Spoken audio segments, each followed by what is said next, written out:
calling my name. I hear you calling my name, calling me out of my shame. Take it away. You show me I'm not the same. Talk about how you reclaim me, holding me like I'm a baby every day.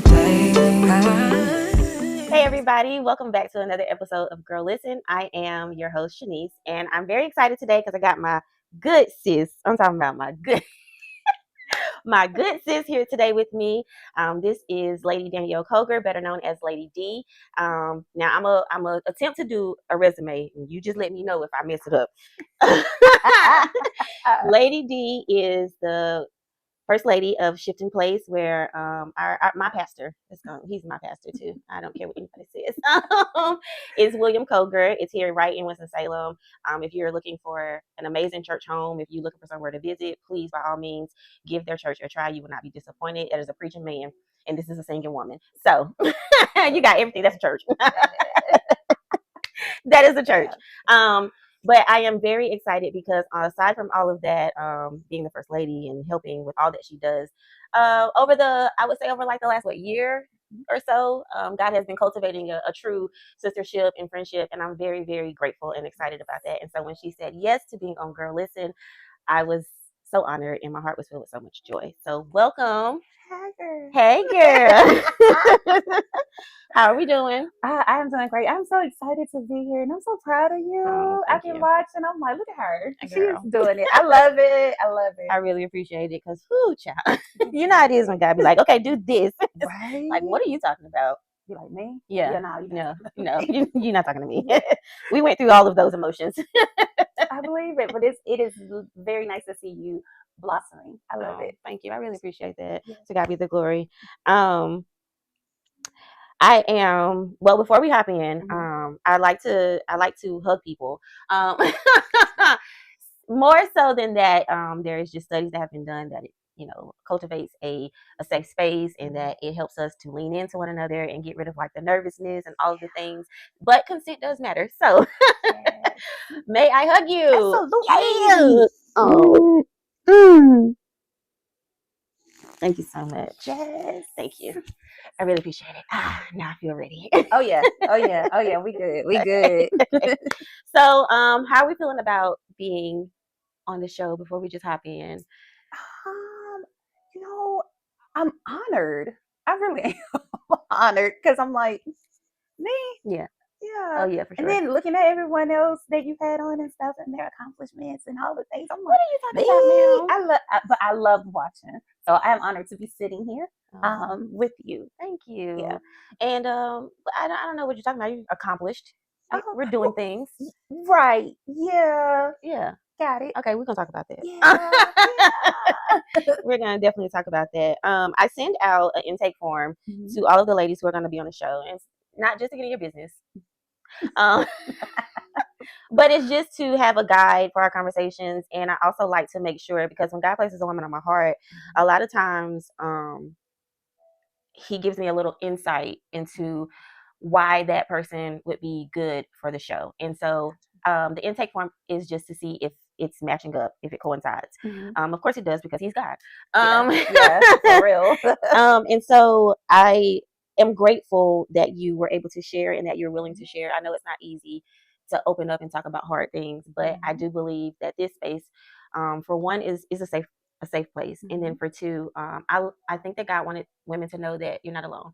Absolutely. Because a lot of times here, especially in this 2026 world, we're good at showing the highlights and all of the good things, but we don't like to share what we're going through. Oh no, we want to show the product, not the process. Absolutely. Yeah. I love that. That was so distinguished. Yes.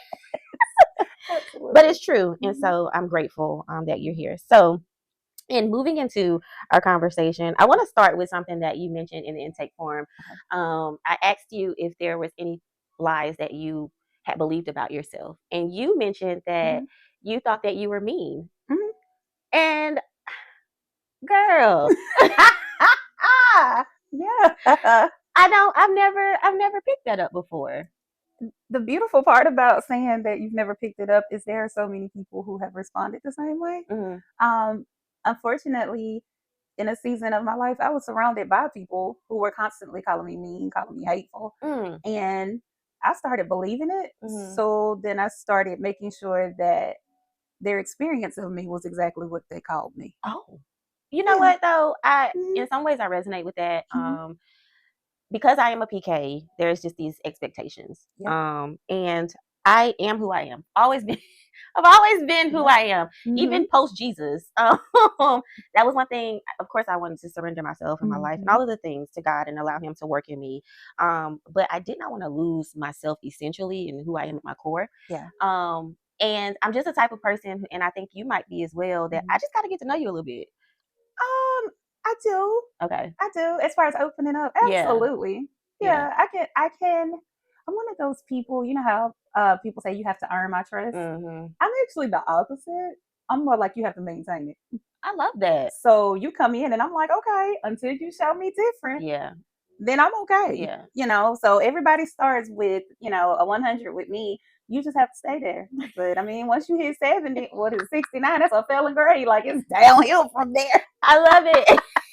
She got a classroom over here. Yes, like it's downhill from there with me. I get that. Yeah. How does that work being a church first lady? Because again, going back to my PK roots, and now stepping into all that God has me trying to step into.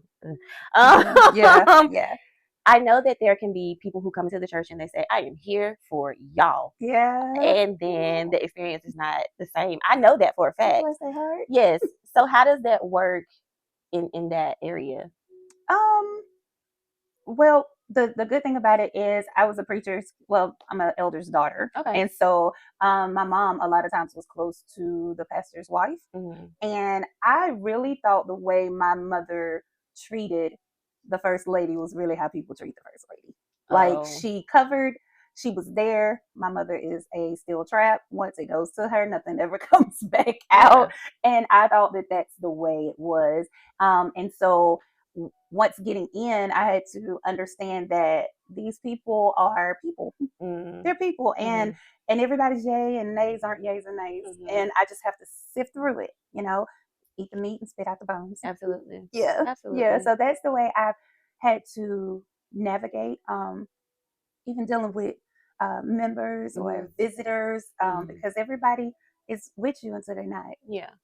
And that's a real thing. It is very real. It is very real. I think it was the late Bishop Christopher Brinson. Who loved him. Yeah. I remember he was preaching at a church here in the city, and he was ministering to a pastor and first lady, and he said something to the effect of like, there's no type of hurt like when the members, they suck onto you, like they clamp onto you, and then they snatch away without releasing the suction. Like that's another kind of pain. And they don't, they don't understand that you take a part of me with you. Because when you do this for real, when you do ministry for real, it's fully invested. And I don't do half. I want to say the right word. I wasn't gonna cuss. That wasn't what I was gonna say. I wasn't gonna cuss.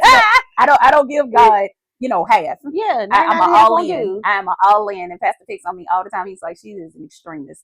Because when she with you, she with you. But if she ain't, child, she ain't. And I get that. I can do to help you. Listen, you better act right. Exactly. A 70.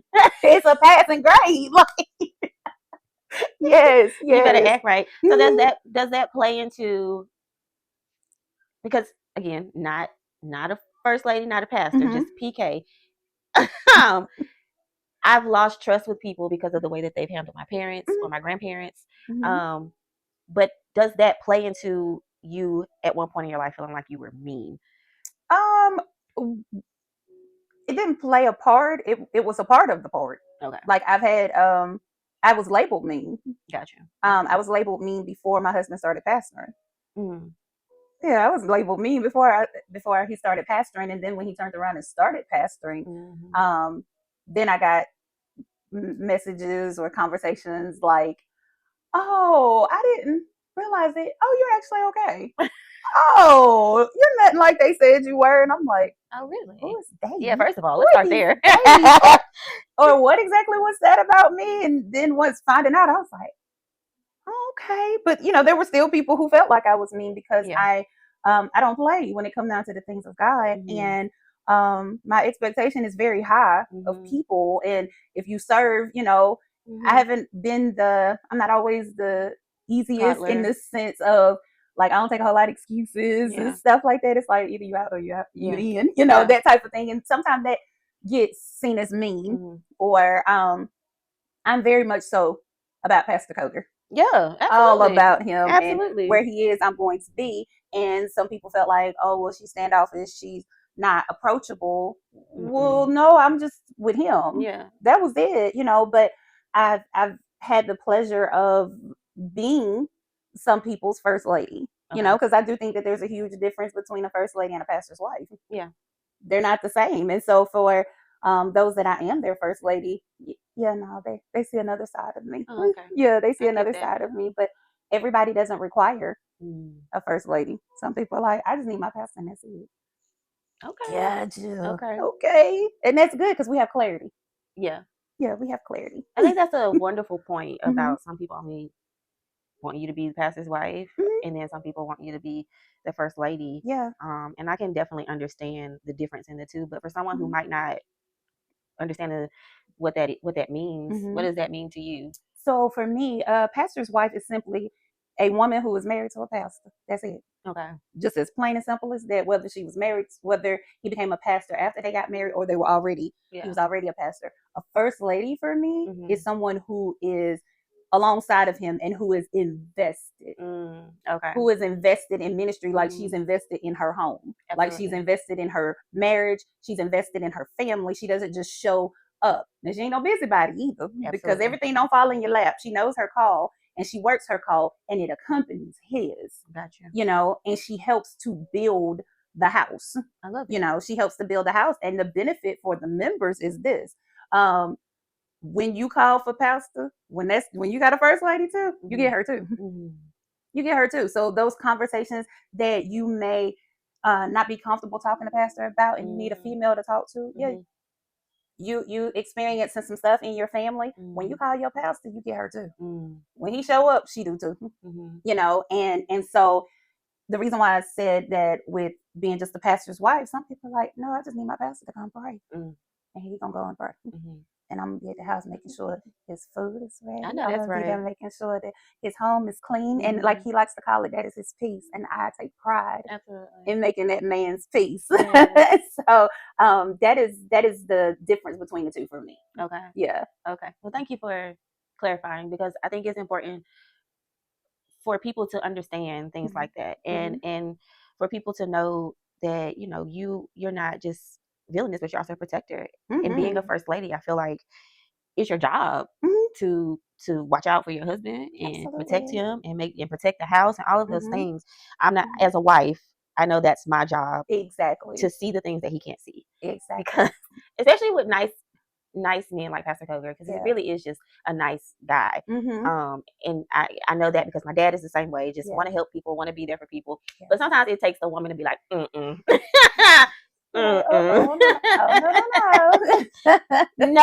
Nope. It definitely takes a combination. Yeah. It takes a combination. But one thing about it is, and I tell him, even if we weren't married, you'd still be a pastor. If we weren't married, I'd still be in music ministry. I'd still be in administration, church administration. I would still be doing these things whether we were married or not. But the one thing I wouldn't be doing is I wouldn't be as invested. Right. Okay. And for him, one thing he wouldn't have is that support. Because one thing about it, like you said in the beginning, people are, oh, I love you and I'm here for you and all of this. At the end of the day, his safe space is with me. Come on, safe space. And I take that. Yeah. I take that to heart, that man's safe space is with me. That. And so I'm like, when he's at church, y'all can have him. He belong to y'all. That's cool. He told me the pastor is the gift to the people. Be the gift that keeps giving. But when he come over here, clink. I got him. Yep, I got him. I love that. Since we're talking about your marriage, I don't know if you remember, but you also said that you had to forgive yourself for a way, I think, that you defended your marriage at one point. Would you mind expounding on that a little bit? Oh, so defending my marriage a lot of times meant that I was listening to what people said and what they thought, and I was constantly trying to tell the truth. Okay. I was trying to tell the truth. Okay. And let me be clear. Yeah. I don't want to say that. I want to retract it. Okay. I wasn't trying. I was telling the truth. It's just like, people like to say, girl, stand in your truth, Yeah. your truth. No. There's a difference between my Yep. truth and the Come truth. on, speak The about truth is what actually happened. Facts, no emotions, no feelings. Mm-hmm. These are the facts. My truth, a lot of times, is your perspective. Your perception. Yeah. Exactly. And so I a lot of times found myself defending us and telling the truth that was never told. But eventually I had to realize that it wasn't my place to tell the truth, because it actually wasn't my story. It's his. But because I'm married to him, I got thrown in on a lot of stuff. Okay. And so it was like, oh no, you can't say that about my husband. I know that's right. You can say what you want to say about me, because at this point I'm so used to it. Like, it is what it is. I know I am all the things, and I'm okay with that, because there's nothing I can do to change how y'all feel about me or how y'all saw me. But when it comes to him, because he is a good person at his core, I'm like, no, you're not gonna do that. Yeah. So I a lot of times would defend my marriage. I mean, some of the stuff that was said about us or about me is like, and not just from adults, people talking to their children. Yes, we had children come up to us and tell us stuff, and we're like, oh wow, oh poor baby, you got that from somebody. You been sitting around some adults. Bless your heart. I'm really surprised, because I mean, I know I haven't known you or Pastor Pastor Koger, the whole time that you all have been pastoring, but I feel like we've known each other for quite some time. Oh yeah. I've never heard. I love it. I love the fact that it never made it outside of whomever was saying it. I love that. And it goes back to what you were saying earlier when you said, I've never known you to be me. It was so many more people who were saying that, but sometimes negativity be so loud. Yeah. That 5 people can be saying you mean, and 500 can be saying she is so sweet, and you focus on that 5. Oh, come on. Oh my God. That is so true. And then you look back and be like, yeah, why I do that? Yeah. Why I do that to myself? So I'm grateful that stuff didn't go, but so far I guess I'm giving voice to it now. Yeah. Which we have to do sometimes, and we need to do sometimes. But I think going back to what you said about the little bit of people who say whatever they say about us, and then we have God telling us who we are, and then we have other people that He will come to affirm what it is that He has said. But the enemy is so crafty. Yeah, I really want to fight him sometimes. He's so so crafty, because he can really have you thinking that the lie and it's like you said, it's so loud, it almost consumes your mind at times. Oh yeah. And so I'm grateful that you said that, because I just want people to understand that it's a lie. It is. It's a loud lie, but it is a loud lie. And even saying that you get to a place where it consumes you, like I can say it now because I'm on the other side of it.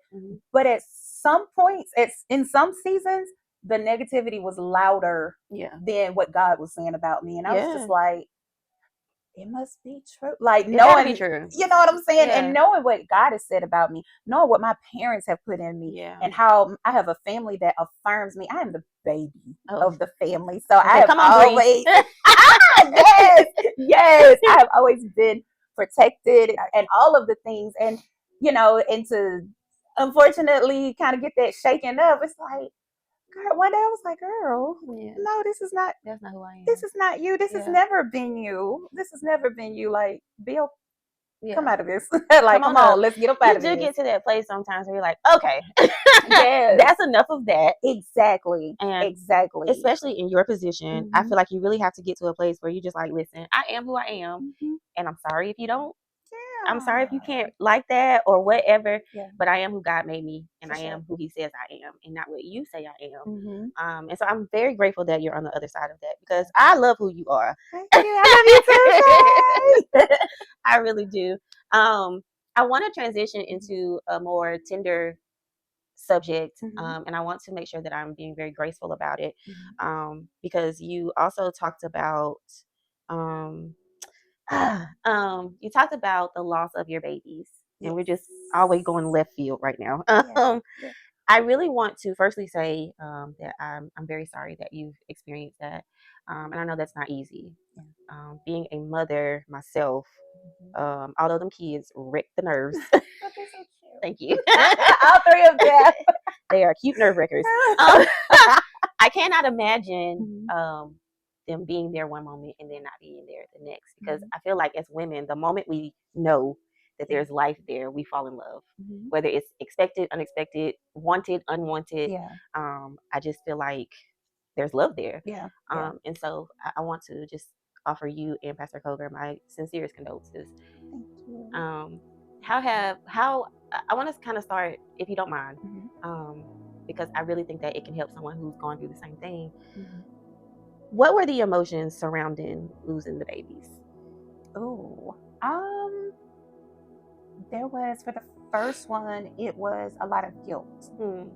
It was a lot of guilt because it was,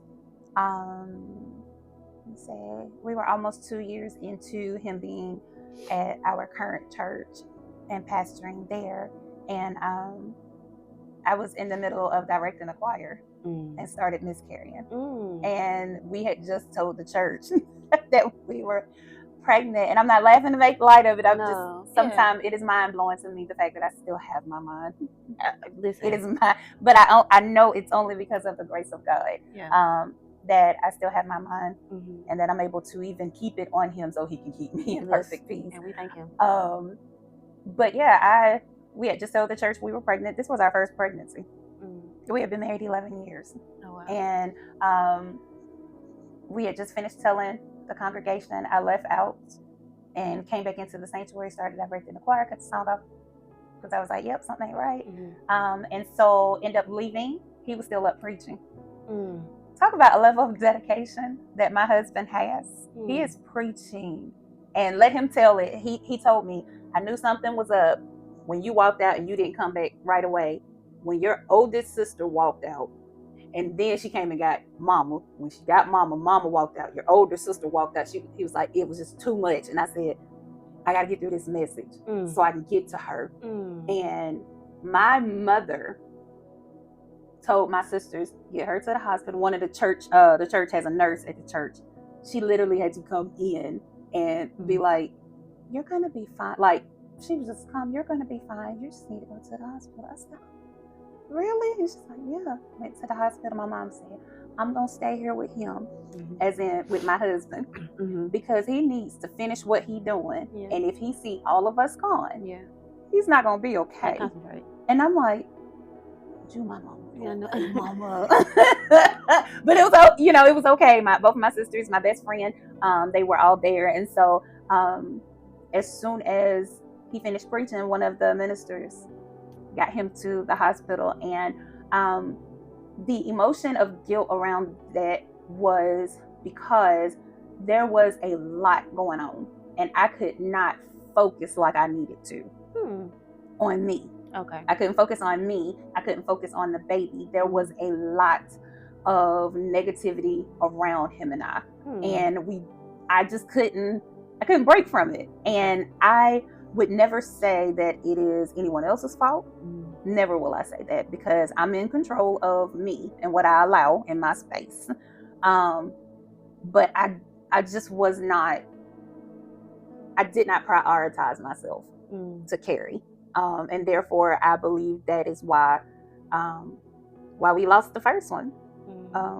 But by the second time, well, the mothers of the church, bless their heart, some of the mothers, they told me I should have been on bed rest. And one lady told me I needed to be on bed rest with my legs on the wall. I was like, I'm sorry, what now? What am I supposed to do? I'm supposed to live like that? I said, no, I said, gotta function. But, and I took the things that they said, and I was just like, yeah, okay. And so we got pregnant again in 2023. And that time I was like, oh, I am good. Nobody's going to stress me out. We're even going to be quiet about this. We're not sharing with people. So we literally told our immediate family. We told my parents. We told his mom. Both sets of sisters. That was it. Oh, and best friends. Okay. That was it. Because we told Bishop and Pastor. I know. There was no way that was going to happen, and we did not tell them. You would have got their text message. What? Yes. Like, we'd have been in some trouble. Yeah. And so we had people praying, and we just knew, like, we're going to be good this time. And when we lost again, I said, I don't feel guilt behind this one. I just more so feel like, oh, again, like, you know, it's like, I already thought I couldn't conceive, and we really were okay with it. We were like, we're okay if we're never parents and that type of thing. But I was like, the fact you keep letting me conceive and I can't carry, like this baby to term, I'm like, Lord, why do you keep doing this? You know, and so after some time, I was able to come to terms with, it's okay. Timing is everything. And this time, although you didn't let people stress you out, timing was everything. And also, how have you prepared yourself for this child? Us being older and getting pregnant, it's like you have advantages that people who are younger didn't. Like, where not just financially, but physically, emotionally, and spiritually, you have time to prepare. Are you really preparing though? And so I was like, all right, I got you. All right, Lord. And that's how I left it. I was like, okay, Lord. But the second time was just more like okay, we're going to prepare. Yeah. We're going to prepare. And we're going to leave it in his hands. Even though I got a word at Refuge that said, you're going to have to make this decision. I was like, you're so not nice to me over here. No, they love me. They treat me amazing. I was like, I just, you know, I got to a place where I was just like, I only want what you want from me, God. And that's it. Like, I don't want to make decisions. I'm like, no, if it's for me, bring it to me. I'll take care of it. But otherwise, I don't. Yeah.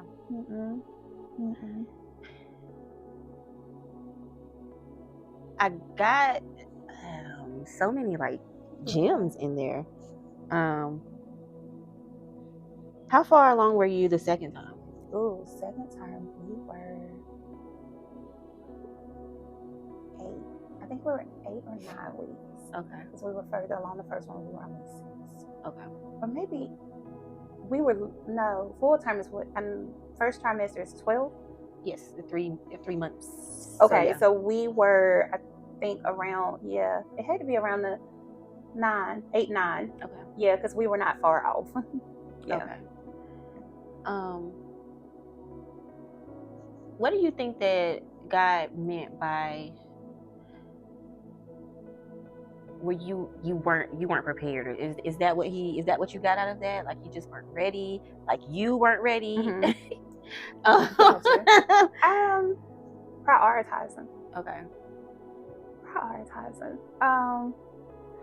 One of the sisters, I love her to pieces at the church. She told me, she said, I knew you were pregnant.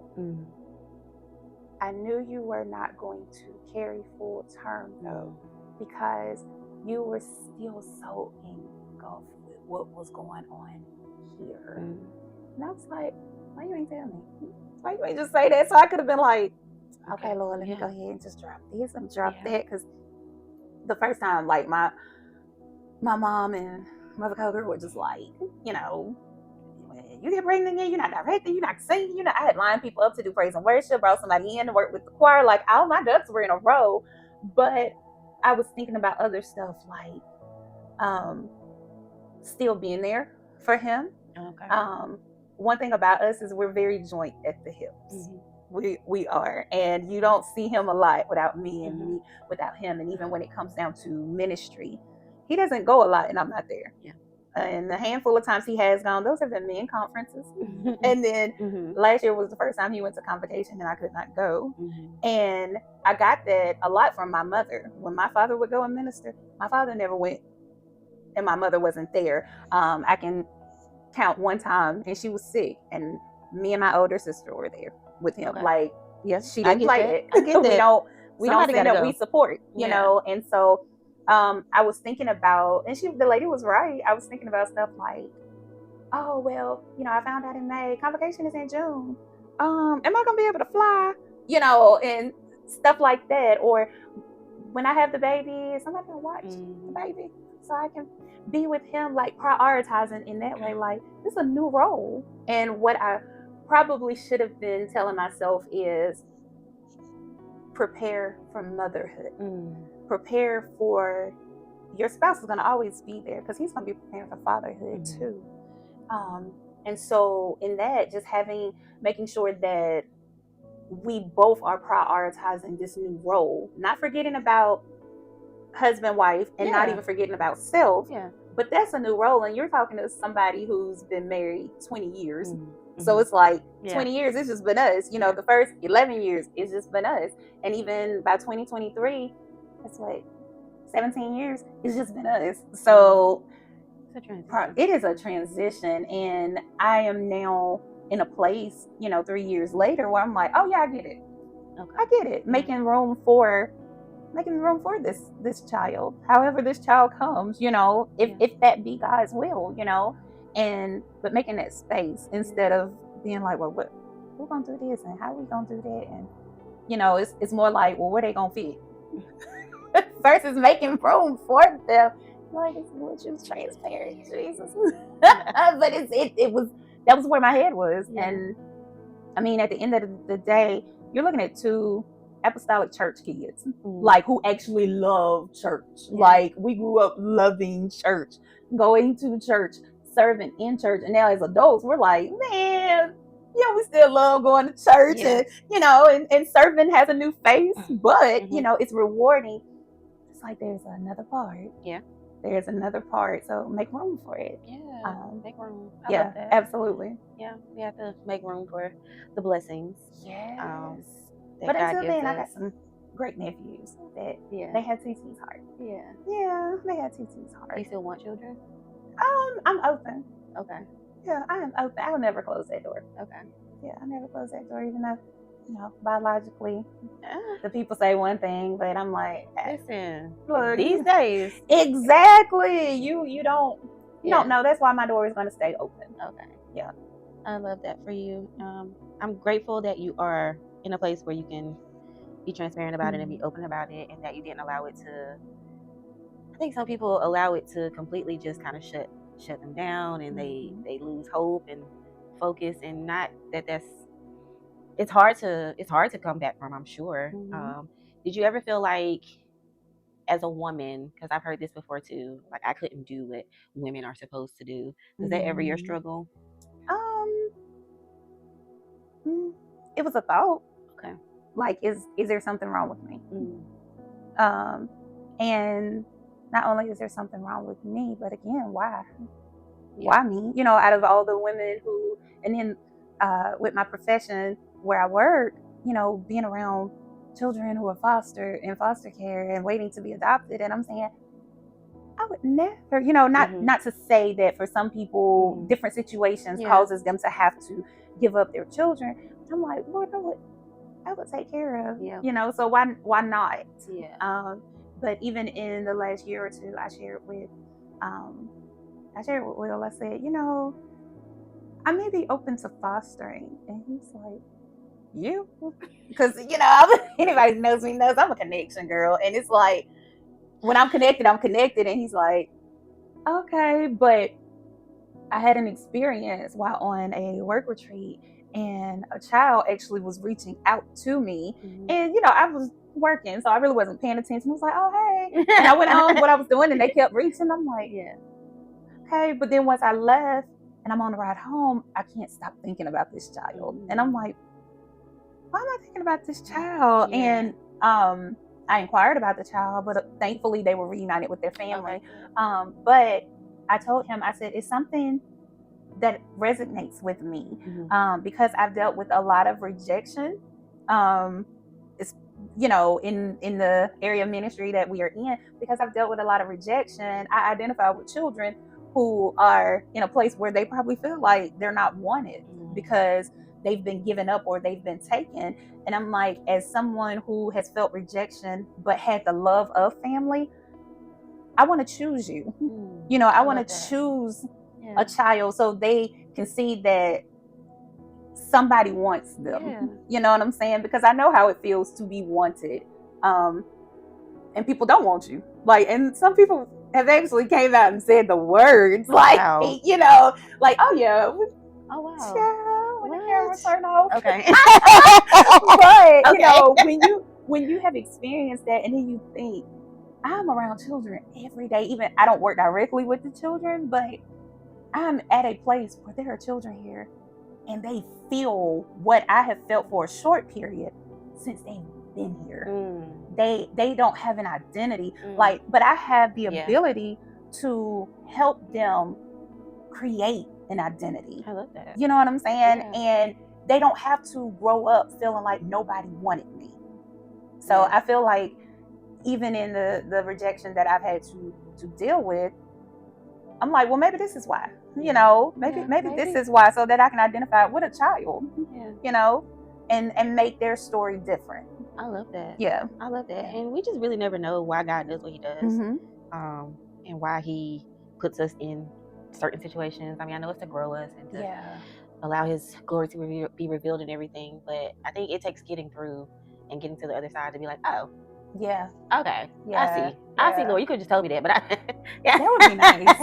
That would be nice. There's that product and process. It's like, did I really have to go through the whole process? You ain't have to bring me down like that, Lord. Help us. Help us. Yes, help us for real. But I mean, you know, these things come to actually help. Yeah, they do. They don't feel good. It don't feel good at all. It doesn't. But it edifies you, it builds you. And once I'm, you know, on the other side of things that God allows me to go through, or us to go through, it really is like an aha moment, like now I'm equipped and I can go and do what it is that you have asked me to do, or what it is that I wanted to do. I wouldn't have been able to handle it before. Absolutely. Yeah. And I don't want to mess up. I don't want to get anything prematurely. Yeah. Of course, in the moment you don't think about that. Of course. But you know, I want to also make sure that I have the character. Come on now. And the wisdom and the yielding. That has been with me for about 2 years now. Excited and grateful to be filled with the Holy Ghost, but if I ain't yielded to it, it's like a gift that sits on the shelf. Like there's nothing, you don't do anything with it. It's useless. And so to be yielded, these types of trials and tribulations brings about that. It brings you closer to Him. And you know, like the word says, if you draw unto me, I'll draw unto you. Like if you abide in me, I'll abide in you. Go ahead, start talking about Him. Come on now. I love the fact that He abides in me, the Comforter. He abides in me. He abides in me. And all the things that we have experienced to be in this space now, where it's just like it overshadows where before it was negative comments. Because honestly, you know, and it's not to make light. Some people battle in their minds and nobody may not be saying anything. But for me, it was like, no, it was a repeat of what people said or what people did. But now it's like, it is so far from my mind now. And it's so like behind me. And I'm like, the Comforter is in me. That means all day He's with me. All day I'm with Him. His word is in me. His word is with me. And there's nothing or no one that can I will never allow anyone to be as loud as the Lord. Never again.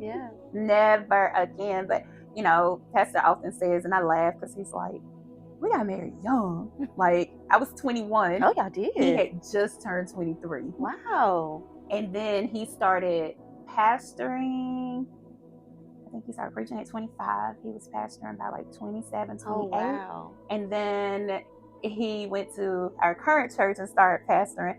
Well, when he went to our current church and started pastoring, I had just hit 30. And I was just like, he was doing it. It was a straight whirlwind for me. I was like, and nobody, he said all the time, nobody could us no slack. No. Like, they wasn't like, oh, they still young. Give them time. Nope. It was none of that. You got thrown in. No, we got thrown in. You know, we had, you know, people along the way, like the bishop and pastor who was like encouraging us and definitely kept us under them to help to keep us like literally together as individuals, together in our call, together in ministry, you know, and because it'll have you like, am I sure? Yeah. You sure? Like, Lord, listen, I'm gonna play it. Me? Yeah. No, not me. You not Danielle, not Weldon.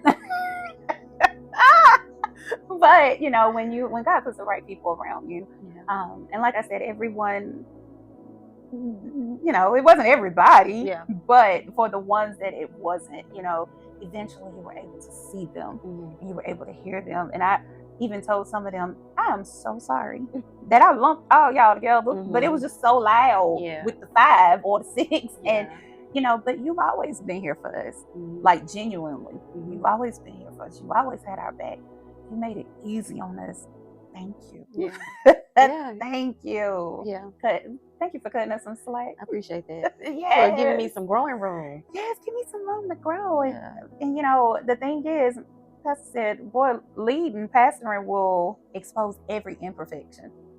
And you don't get to go through your stuff privately like everybody else does. It is on display. And I was like, well, yeah, you never lied. Because I mean, it doesn't get any more open than miscarrying in the middle of serving This and is true. still getting up every Sunday and standing in that same spot. Oh, wow. And I'm still here. Yeah. I'm still here, going in the same bathroom. Oh, God, we tell you thank you. You know what I'm Sanity. saying? Like that. People don't understand how quickly something that may seem small. Literally, I learned what PTSD was. After that, I thought PTSD was only for military people. No. But I'm so grateful. It can be any traumatizing experience. It can Yeah, be. it really I'm so can. grateful that that's not the case. Yeah. That is not the case anymore. I stand up there with no problem. He stand up there with no problem too. we good. We good. I'm grateful for that. I know a young woman who recently went through her baby was stillborn. And I'm not going to say her name or anything like that, but I know that she's still battling and she's still going through the guilt and the emotions. And I know this because I just have reached out to her as a mom, but then also, I had an abortion when I was 24, and a lot of people will probably be like, baby killer. But bless the mouths that don't have full knowledge of what happens. You don't get to do that. Oh, you don't. I've made my peace with that. Yeah. It was made under duress and all of the things, but I said all of that to say that the guilt and the shame and the hurt of losing a child when you know better and you go and do something like that anyway, it sticks with you. Sorry about that. I didn't delete things and I lost storage. So we're back. Here we are. But before all of that happened, we were talking about grieving and all of the things. And I was just saying that I know a young lady who is going through. And I won't rehash everything, but I've been able to talk to her. But I think that she would really benefit from hearing someone who's been through it and on the other side. So would you mind talking not just to her, but to any woman who has experienced loss in that way? Sure. What I would say to you, young lady who is experiencing or has experienced loss, is it's not the end. It is not the end. Meaning that just like you have before, you will again. And what motherhood looks like is different for everybody. Figure out what motherhood looks like for you.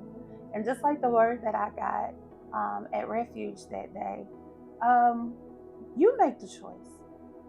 You make the choice. When we give God the desire, well, God gives us the desires of our heart. So you desire to be a mother. Tell them exactly what it is that you desire, in the sense of, I want to be a mother. Specifically, I want to birth my own.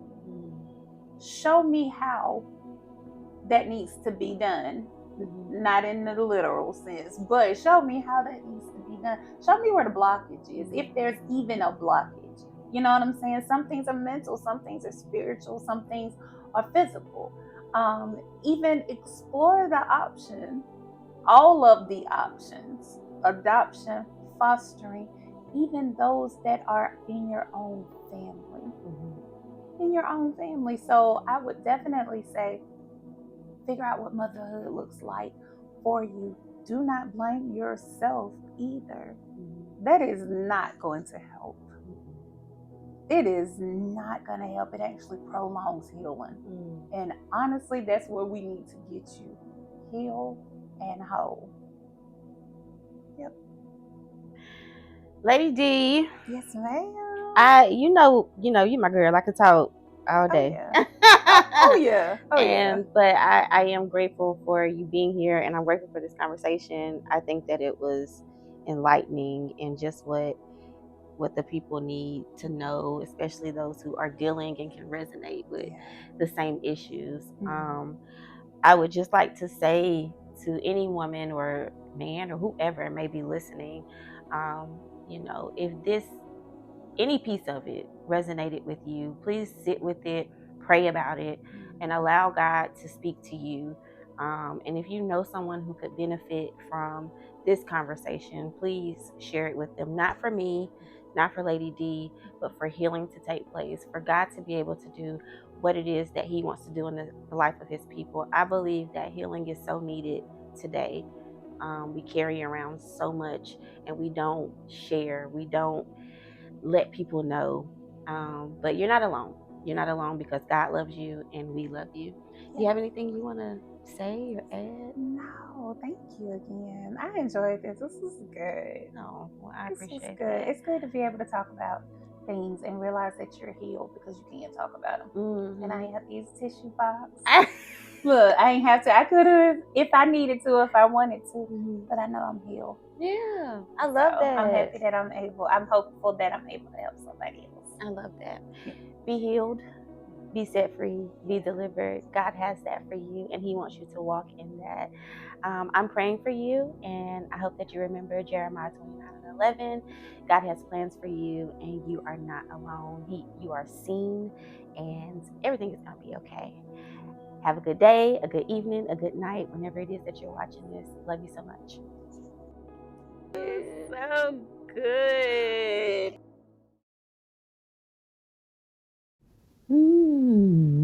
I can.